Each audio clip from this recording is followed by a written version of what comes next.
तो आप सभी का स्वागत है मेरे चैनल टेक्निकल विज्जू में। और स्टूडेंट से मुझे कहा है कि मुझे डेड सेट को रिपेयर करने में थोड़ी दिक्कत आ रही है, या फिर शॉर्टिंग हाफ शॉर्टिंग वगैरह में भी कोई दिक्कत आ रही है। डेड सेट कैसे चेक करें, पता ही नहीं चलता कुछ। तो पहली बात तो ये भाई पूरा फोन को चेक करना पड़ेगा। कई बार आईसी डाल के पता चलता है कि फॉल्ट किस आईसी का था। ये तो तुम्हें मैंने पहले ही बोल रखा कि आईसी को रिलोड करो, रिवॉल्व करो, फिर रिप्लेस करो। 3 स्टेप होते हैं आईसी को चेक करने के। फिर भी अब मैं तुम्हें ये बताता हूँ कि कोई भी 4G फोन आप पे डेड आ जाए तो आपको कैसे चेक करना है। क्योंकि 4G फोन को चेक करने का जो सिस्टम है आपका थोड़ा सा अलग है। क्योंकि कीपैड वाले में क्या होता है, जो बैटरी से जो सप्लाई होती है वो डायरेक्ट दे दी जाती है। इधर दिखा, अब जैसे बैटरी है, ये आपका बैटरी कनेक्टर हो गया। ये 2G या फिर कीपैड फोन लिख दो।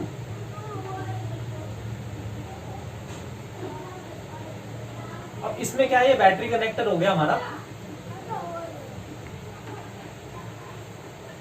और ये प्लस है, ये माइनस। तो प्लस सीधा आपके पावर एम्पलीफायर में चला जाता है।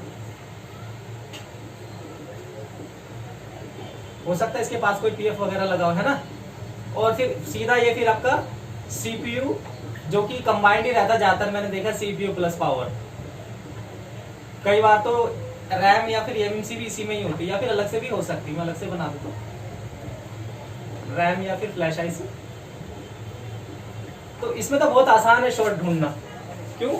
क्योंकि बैटरी कनेक्टर पे पता चल जाएगा हाफ शॉर्ट है कि फुल शॉर्ट है। तो आप यहाँ पे शॉर्ट किलर लगाओगे, जो भी आईसी है, जो भी कंपोनेंट हिट कर रहा है उसे हटा दो, या अगर कोई पीएफ है तो हटा देंगे और चेक कर लेंगे उन करके शॉर्ट खत्म हो गया तो। और अगर हटाने पर भी नहीं हो रहा तो आईसी खराब है, फिर उस आईसी को हटाएंगे जो आईसी हिट कर रही है। तो इसमें तो आसान होता था। लेकिन अब जब से 4G फोन आया तो प्रोटेक्शन के लिए, ये देख रहे हो आप, दिख रहा है ना करो, ये जब से 4G फोन आया है उसमें क्या हो गया कि प्रोटेक्शन सिस्टम स्टार्ट हो गया।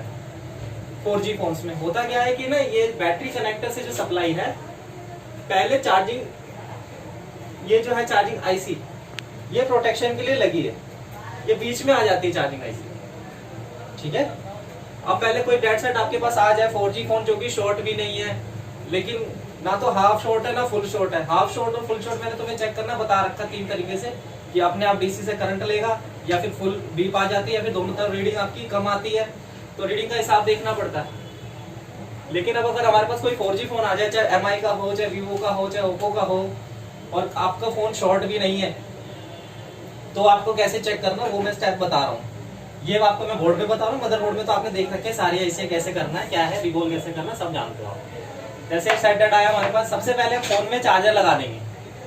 ये लिखा है ना चार्जिंग कनेक्टर पे 4.2 वोल्ट होनी चाहिए। हाँ भाई, हाँ इतना तो जानते हो। जब चार्जिंग कनेक्टर पे 4.2 वोल्ट होगी तो वही चार्जिंग आईसी की जो वोल्टेज है, चार्जिंग की जो वोल्टेज चार्जिंग आईसी में जानी चाहिए। ये मैंने आपको चेक करके दिखा रखा है कि चार्जिंग आईसी के आसपास किसी पीएफ पर या किसी कंडेंसर पर वोल्टेज आएगी 5.2 या 5 वोल्ट। इसका मतलब यह है कि चार्जिंग को इनपुट सप्लाई मिल रही है। ठीक है। फिर इस आईसी का क्या काम है, अगर ओके है सब कुछ, तो चार्जिंग आईसी को ये वापस बैक सप्लाई देके बैटरी कनेक्टर में भेज देता है, और बैटरी पे 3.7 आ जाती है। बैटरी वापस रिवर्स आपकी चार्ज होने लगती है। जब वापस इससे आउटपुट निकलेगी ना सप्लाई, तो बैटरी चार्ज होने लगेगी। लेकिन अगर इस आईसी में कोई दिक्कत है तो ये सप्लाई आगे नहीं भेजेगी।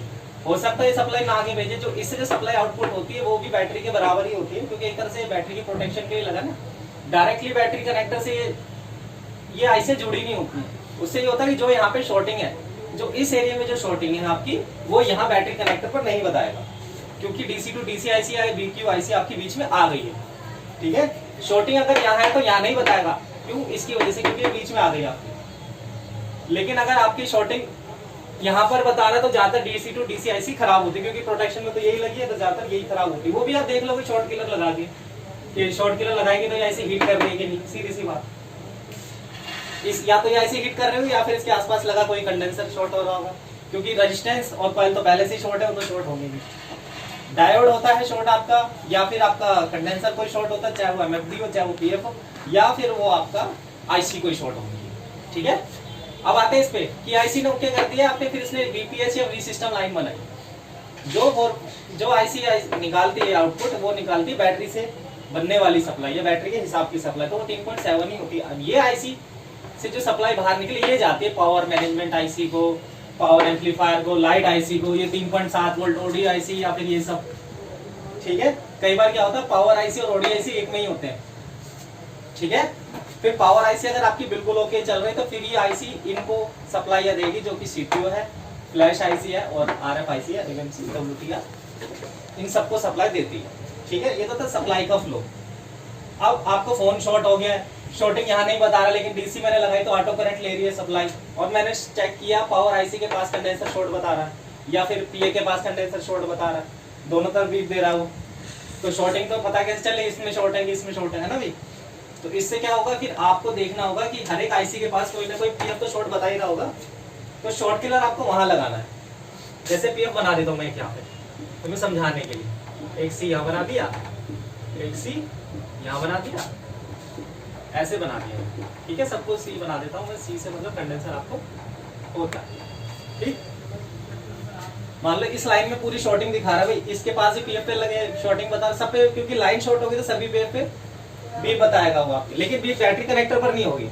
तो ऐसे में आपको क्या करना है, शॉर्ट किलर माइनस तो माइनस में ही दे देना, प्लस इन पार्ट्स पर लगा के देखना है। ऐसे में क्या होगा, जो सप्लाई जो शॉर्ट है वो आईसी शॉर्ट होगी या फिर वही आईसी गर्म होगी जिसमें फॉल्ट है।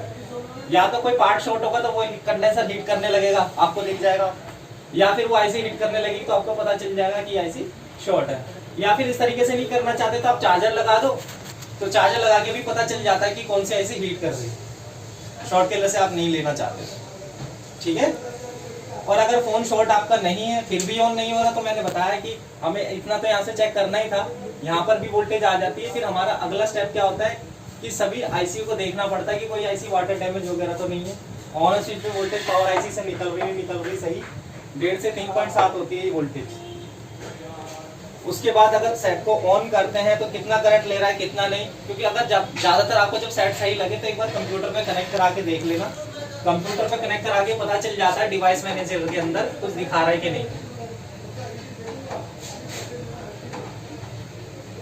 ठीक है, वो प्रोसेसर का नाम पता चल जाता है, जैसे अगर एसपीडी का प्रोसेसर तो एससीआई कुछ ऐसे उस पे आगे लिखा जाएगा, क्वालकॉम का है तो क्वालकॉम कॉम पोर्ट में दिखा देगा, या एमटी के पोर्ट दिखा देगा आपको। ठीक है, ये उसमें दिखाता है कॉम पोर्ट में, कॉम एंड एलपीटी के अंदर एक सेक्शन होता है डिवाइस मैनेजर में, वहां पे।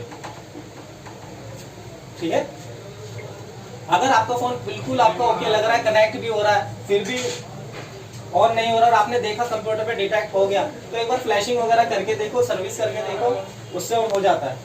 लेकिन अगर आपका फोन कनेक्ट हो रहा है फिर भी ऑन नहीं हो रहा तो आईसी एमएमसी आईसी जो है आपकी फ्लैश आईसी को एक बार रिवॉल्व करके देख लेना और फिर वापस फ्लैशिंग करना, तो ज्यादातर उससे काम हो जाता है। अगर फिर भी नहीं हो रहा तो सेट के अंदर फिर ज्यादा दिक्कत है, वो इजी जेटीएजी या फिर उससे होगा फिर जियो5 वगैरह से रिपेयर। तो ये तो इतना आपको समझ आ गया। उसके बाद आपका ये है कि फोन आपका डिटेक्ट ही नहीं हो रहा है और बिल्कुल सही बता रहा हर चीज, तो फिर ज्यादातर पावर आईसी खराब होती है। क्यों? क्योंकि एक तो पावर आईसी सारा लोड लेती है, नंबर 1 लोड लेती है, तभी इनको वो चलाएगी ना। तो मोस्टली तो पावर आईसी खराब आपकी होती है, पहले आपको पावर आईसी रिवोल्व करनी है या बदलनी है। ये एक्सपीरियंस के हिसाब को बता रहा हूँ मैं आपको, एक्सपीरियंस से, क्योंकि कस्टमर चाहता है 1 से 1.5 घंटे में उसको फोन ठीक करके दो आप, तो पूरी टेस्टिंग करने का टाइम होता नहीं हमारे पास कि हम पूरा देखें, उसका डायग्राम देखें कहाँ से कहाँ वोल्टेज आ रही नहीं आ रही। काम जल्दी जल्दी करना होता है 1 से 2 घंटे के अंदर, तो फिर हमें ये तरीका अपनाना पड़ेगा जो कि मार्केट के हिसाब से है। अगर फिर कस्टमर से आप टाइम ले ले तो 1 आध दिन का या फिर 5-6 घंटे का, तो आप उसको देख लो डीपली। लेकिन अगर वो जल्दी में चाह रहा है तो पहले इतना तो आप कर ही सकते हो, पावर आईसी बदलना इतने में हो जाता है आराम से।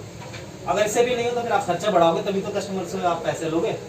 ठीक है ना, दुकान पे तो हमने देखा ही है, दुकान पे क्या होता है, वो आधे घंटे में खड़ा ही रहता है कि आधे घंटे में खड़ा हो तुम कर दो, तो इतने में तो इतना ही हो पाएगा, है ना।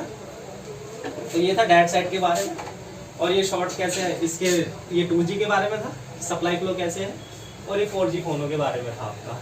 फिर भी कोई दिक्कत होगी तो आपको मदरबोर्ड पे मैं बताऊंगा ही, खैर क्लास के अंदर वो तो आपका अलग से चल ही रहा है। ये खाली जिसको समझ नहीं आ रहा है, बच्चों को दिक्कत आ रही है अभी भी, तो उनके लिए मैंने बना दिया है वीडियो, भी काफ़ी दिनों से नहीं डाली थी, तो उसके लिए भी है। तो आज के लिए इतना ही, धन्यवाद। चैनल को लाइक और सब्सक्राइब करते रहे, वीडियो धीरे धीरे हम डालते रहेंगे, थोड़ा टाइम नहीं मिल रहा।